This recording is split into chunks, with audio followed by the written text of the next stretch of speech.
How did loss change your life, and how did it affect you daily after you'd experienced loss? It affected me daily because it really did change my life for the worse and for the better. For the worst, I didn't know how to deal with grief.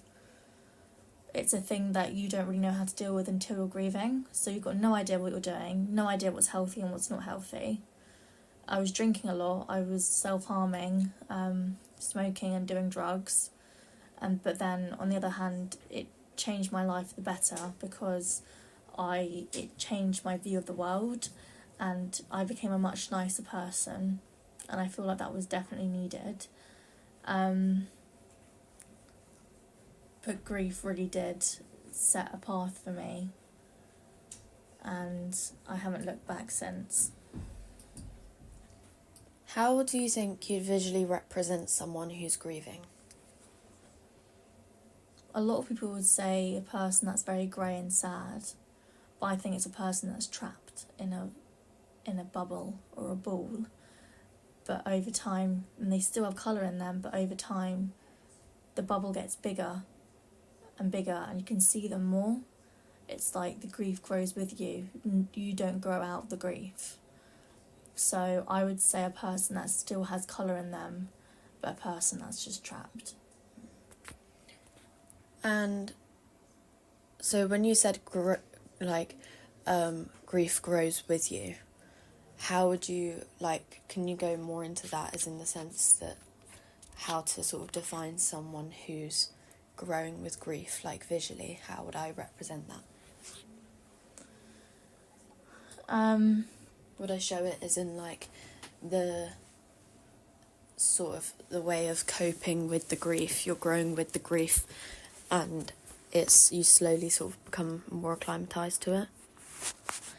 Yeah, so it starts out where it's your whole life and everything is just, you're defined by your grieving, and it's everything in your life is evolved around grief. But over time the box starts getting bigger and you have more space to think about other things, and this happens not quickly, this happens in a very, very long time, but you start to almost accept the fact that this is how I'm going to feel for the rest of my life. But instead of accepting it and then just being indulged by it, accepting it and learning to almost love it in a way. I know that sounds really, really stupid, but grieving can make you feel different to another person. It can make you think different to another person. You appreciate the world more. It's kind of like everybody will experience grief once in their life, and grief is such a defining thing. It's like when a butterfly just finally kind of opens its wings and starts flying, and that's what's kind of happened with me. I was such a different person before I grieved, and then once the anger and the depression stopped, I just became a much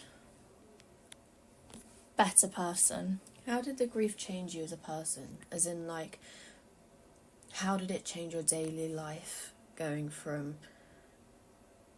the difference between having someone in your life and losing someone in your life? How did it affect your mental state, on physical terms? Did it make you more anxious? Did it make you more aware? It made me definitely more aware. More aware of my own actions, more aware of other people's actions. I'd call out other people if they weren't being very nice. You never want to be someone's reason, you want to be someone's hope. And I said that yesterday, and I'm going to repeat it again. As it's kind of common knowledge, my best friend Izzy took her own life, and that was due to a lot of things, but one of them things was bullying. and before she committed suicide, I could be quite bitchy. But afterwards, after she committed suicide, I realised that I don't want to be someone's reason for them to feel like shit. I want to be someone's hope for them, for it to get better. It changed me in lots of different ways. I mean, before, I had things happen in my life before which were quite traumatic. So I had experienced depression and disgust and anger, but it's in a completely different way. You never know how to, I wouldn't be able to explain how the grief experience really is down to a T, because there is no proper grief experience. Everybody's different, everybody struggles in their own way, and everybody makes it out in their own way. But would you say that you, when you were grieving, everything reminded you of her? Yes. Is that an aspect I need to touch on? Yes. When you're dealing with loss of something, everything, appear everywhere. They're everywhere. Yeah. It's even the little things that you see the model of their car. And I'm not just talking about grief now, I'm also talking about heartbreak as well. I see my ex-boyfriend's model of car everywhere. I can smell his scent everywhere. I can smell her scent everywhere. You see her in things you never expect that you would see her in or see them in.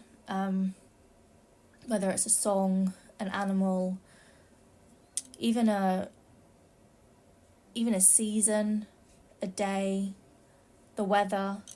I see Izzy in the sun because, to me, that's how beautiful she was to me. Because everyone loves the sun and everybody loved Izzy. But you do definitely need to touch on that. What about the anger aspect? Like the anger that... Because I think when people think of grief, people instantly think of sadness and loneliness. But could you talk to me about how you experienced anger and anger towards the world?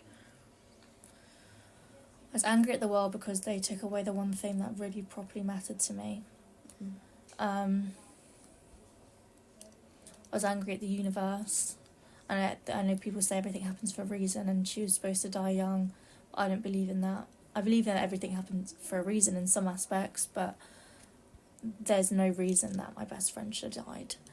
I know that she was struggling badly, obviously. And I was angry at myself because I had no idea. I was angry at her parents because they were away that weekend and she had just an open pass to try and commit suicide.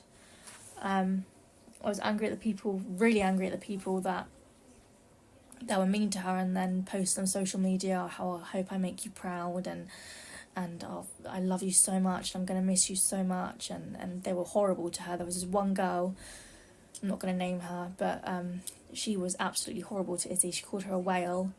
Izzy invited her to her goodbye party.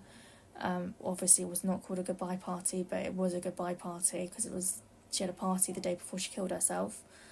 And this girl said, why would I want to go to that whale's party anyways? Like, she's fat and ugly, like it's a waste of time. And then a couple of days after she died, she posted a photo of them on Instagram that they took about 5 years ago when she was nice to her, when she was nice to Izzy, and she said, "Fly high, Izzy, I really hope I make you proud, I love you so much." That made me really, really fucking angry. She came to the funeral as well and nobody spoke to her because everybody knew how much of a bitch she was to Izzy.